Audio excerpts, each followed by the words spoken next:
Career planet YouTube channel पर आपका स्वागत है। ये बायोलॉजी का हम लोग का 10वां लेक्चर है। इससे पहले 9 लेक्चर हम लोग कंप्लीट कर चुके हैं, जिसमें पोषण, श्वसन और परिवहन को कंप्लीट किए हैं, और इस लेक्चर में श्वसन उत्सर्जन को कंप्लीट करेंगे। तो चलिए देखते हैं कि उत्सर्जन क्या है। उत्सर्जन को हमने पिछले चैप्टर में देखा था कि उत्सर्जन का मतलब होता है कि शरीर से कुछ हानिकारक पदार्थों को बाहर निकालना। लेकिन सबसे पहले यहाँ पर यही जानेंगे कि उत्सर्जन जरूरी क्यों है। तो चलिए उसी को जानने से पहले थोड़ा सा एक फीडबैक में चलते हैं। अभी तक हम सब ने ये बात तो देख ही चुके हैं कि आहार, सबसे पहले हम जो भोजन करते हैं तो आहार नाल में जाता है। आहार नाल में पाचन होने के बाद भोजन अवशोषित होकर परिवहन के द्वारा, किसके द्वारा, परिवहन के द्वारा कहाँ पहुँचता है, कोशिकाओं में। और वहाँ से कोशिका में अनेक प्रकार के उपापचयी क्रिया होते हैं, जिसमें कुछ जटिल पदार्थ बनने के साथ साथ कुछ हानिकारक पदार्थ भी बनते हैं। और इस उपापचय क्रिया में ग्लूकोज, वसा, कार्बोहाइड्रेट आदि का विखंडन के फलस्वरूप कुछ हानिकारक पदार्थ का निर्माण होता है, जो शरीर के लिए अनावश्यक है और शरीर में जमा होने पर शरीर पर एक प्रतिकूल प्रभाव डालता है। इन्हीं हानिकारक उत्सर्जित पदार्थ को हम लोग क्या बोलते हैं, उत्सर्जन। तो आपने अभी तक देखा होगा कि उत्सर्जन क्यों जरूरी है।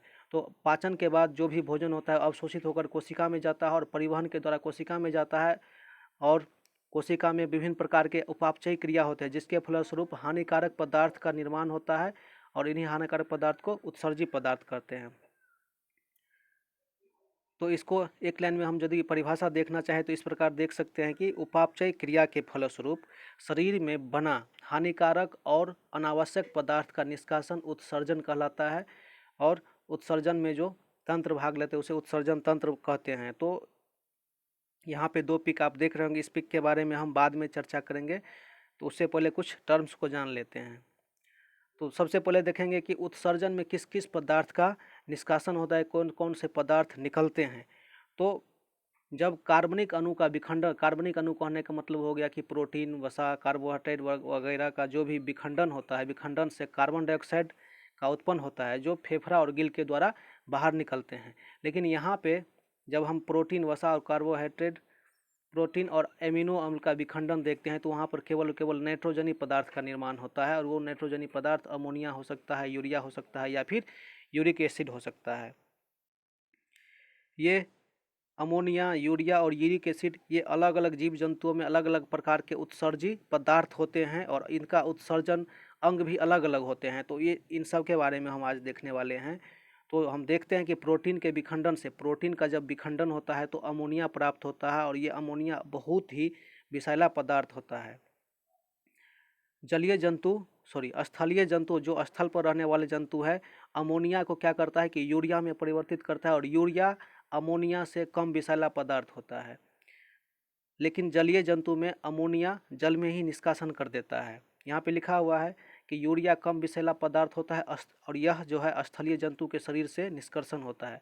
अब बात करेंगे यदि हम रेप्टेलिया के बारे में हम बताए थे कि वैसा जीव जो रेंग कर चलता है, जैसे कि सांप, बिच्छू, मगरमच्छ, ये सारे जीव। तो जो रेप्टेलिय जीव होता है उसका उत्सर्जी पदार्थ क्या होता है, तो यूरिक एसिड। और एक और देखते हैं कि पक्षी का उत्सर्जी पदार्थ क्या होता है। पक्षी जो उत्सर्जी पदार्थ छोड़ता है वो भी यूरिक एसिड ही छोड़ता है। तो ध्यान रखना, ये सारे आपको ऑब्जेक्टिव में देखने को मिल जाएंगे। अब सबसे पहले हम देखेंगे कि यहाँ पे पादप में उत्सर्जन देखेंगे, फिर जंतु में उत्सर्जन देखेंगे, और फिर उसके बाद देखेंगे मनुष्य में किस प्रकार से उत्सर्जन होता है।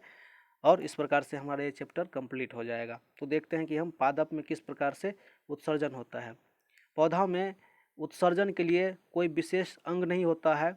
हम लोग सभी पहले से पढ़ चुके हैं कि श्वसन के दौरान कार्बन डाइऑक्साइड ग्रहण करता है, प्रकाश संश्लेषण से ऑक्सीजन का निष्कासन करता है। और ये सारे का सारा जो है रंध्र के द्वारा, ये पत्ती जो होते हैं, पत्ती के निचले भाग में छोटे छोटे छिद्र होते हैं, जिससे वायु का आवागमन होता है, उसी को रंध्र कहते हैं। तो पौधा में जो उत्सर्जन होता है इसी रंध्र में, पत्ती में उपस्थित रंध्र के द्वारा, और इसके बारे में हम श्वसन चैप्टर में विस्तृत विवरण कर चुके हैं। पौधा में उत्सर्जित पदार्थ कहाँ पर संचय होता है, पत्तियाँ और छाल में। किसी भी वृक्ष का जो पत्ती और छाल होता है उसमें जो है उसका उत्सर्जित पदार्थ का संचय मतलब एकत्र होकर रखता है। पौधा में उपापचय क्रिया के दौरान जो है टैनिन, रेजिन, यहाँ पे रेजिन लिखा हुआ है, और गोंद, ये सारे पदार्थ का उत्सर्जन होता है। मतलब जीव जंतु में भी उपापचय क्रिया होता है, और पादप में भी उपापचय क्रिया होता है। तो पादप में उपापचय क्रिया के दौरान टेनिन, रेजिन और गोंद का निर्माण होता है और गोंद का जो है उत्सर्जन होता है। टेनिन जहाँ वृक्ष के छाल से उत्सर्जित होते हैं, वही रेजिन और गोंद जो है जाइलम में संचित रहता है और यहाँ से उसका उत्सर्जन होते रहते हैं। कुछ उत्सर्जी पदार्थ, पेड़ में कुछ उत्सर्जी पदार्थ आप लोग देखे होंगे लाशा के रूप में, मतलब गाढ़े रबर टाइप के होते हैं, जैसे कि पीपल, बरगद के ताजे पत्ती को छोड़ते हैं तो दूध की तरह निकलता है, ये लेटेक्स है, उसको जो है ये भी एक प्रकार का उत्सर्जी पदार्थ ही होता है। अब हम बात करते हैं जंतु में किस प्रकार से उत्सर्जन होता है। तो जंतु के बारे में हम देख चुके हैं कि एक कोशिकीय जंतु और बहुकोशिकीय जंतु। जब हम बात करेंगे एक कोशिकीय निम्न श्रेणी की जंतु जैसे कि अमीबा, तो इसमें कोई खास उत्सर्जन अंग नहीं होता है और इस प्रकार के जो भी एक कोशिकीय जीव उसमें जो है उत्सर्जन, परिवहन वगैरह और शोषण सब किससे होता है, विसरण क्रिया से होता है, क्योंकि उसका शरीर खुद ब खुद उत्सर्जन वगैरह के लिए तैयार रहता है। लेकिन जब आप बात करेंगे बहुकोशिकीय या उच्च वर्गीय पौधा के लिए, तो उसमें खास प्रकार के उत्सर्जी अंग पाए जाते हैं और ऐसे उच्च वर्गीय पौधा, ऐसे उच्च वर्गीय जंतु का उत्सर्जी पदार्थ भी अलग अलग होता है। तो अब हम यहाँ पे बात करेंगे कि मनुष्य में किस प्रकार से उत्सर्जन होता है। तो मनुष्य का जो मुख्य उत्सर्जन अंग है ये वृक्क है, मूत्रवाहिनी है, मूत्रामार्ग है और मूत्राशय है। तो इस प्रकार यहाँ पे हम देखते हैं कि मूत्रवाहिनी के पीछे वाला जो भाग होता है उसे मूत्राशय कहते हैं, जो नाशपाती के आकार का होता है। और यहाँ पर एक नेफ्रॉन होता है। नेफ्रॉन को वृक्क का संरचनात्मक और क्रियात्मक इकाई कहते हैं। प्रत्येक वृक्क में लगभग 1 लाख नेफ्रॉन होता है, जिस पर प्याली जैसी रचना होता है, जिसे बोमेन संपुट कहते हैं। और वृक्क का जो मुख्य कार्य होता है, उसका मुख्य कार्य होता है रक्त में से विभिन्न प्रकार के अनावश्यक और हानिकारक पदार्थ को छानकर अलग करना और रक्त को वहाँ से छानकर शुद्ध करके फेफड़ा की तरफ भेजना। और यहाँ पर यूरिया, यूरिक एसिड, जल, ग्लूकोज, लवण आदि का अल्ट्राफिकेशन क्या होता है अल्ट्राफिकेशन। वृक्क करता है अल्ट्राफिकेशन और फेफड़ा का काम है वो करता है प्यूरिफिकेशन। तो इस प्रकार से रक्त से ये सारे अशुद्ध पदार्थ अलग करके वृक्क हटाता है। मानव मूत्र में 3 अवयव होते हैं, जल, सोडियम क्लोराइड और यूरिया। जहाँ पे जल 96% केवल जल होता है, यूरिया 2% होता है और अन्य पदार्थ 2% होता है। प्रोटीन उपापचय से यूरिया बनता है। आप पा सकते हैं कि 100 ml रक्त में 30 ग्राम यूरिया होता है। मूत्र का रंग पीला यूरोक्रोम की उपस्थिति के कारण होता है।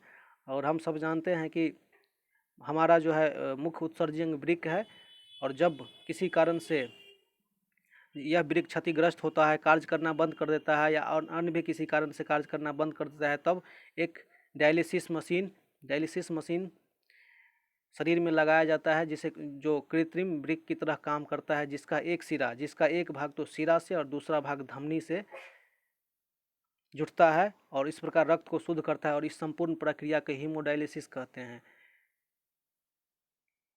तो ये था हम लोग का उत्सर्जन। आगे हम लोग देखेंगे नेक्स्ट चैप्टर।